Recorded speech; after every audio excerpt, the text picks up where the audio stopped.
খেজুরের বাগানে খেজুর গাছের সাথে উটটাকে বেঁধে দিলেন, উটটাকে কি দিলেন, বেঁধে দিলেন। বেঁধে দেওয়ার পর তিনি শুয়ে গেছেন।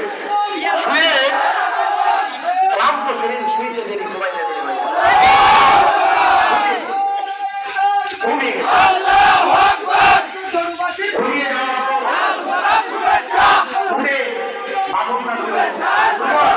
হঠাৎ করে উল্টা শুনে গেছে। শুনে গিয়ে ওই যে উটের চারা চাষ করা ছিল, চারার মধ্যে নেমে গেছে, চারার মধ্যে নেমে গেছে।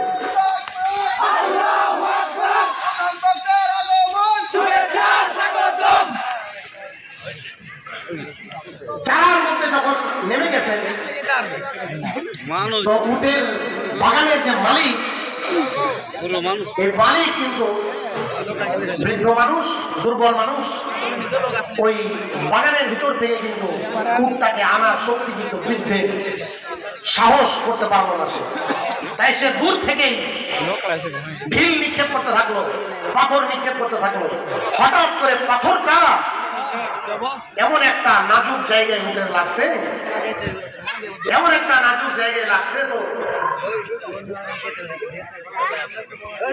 এমন একটা নাজুক জায়গায় লাগছে বলে উটের জায়গাটা ছিদ্র হয়ে সেদিক দিয়ে রক্তক্ষরণ হওয়া শুরু হয়েছে। রক্তক্ষরণ হওয়া শুরু হয়েছে। রক্তক্ষরণ হতে হতে উটটা এক পর্যায়ে পড়ে মারা গেছে।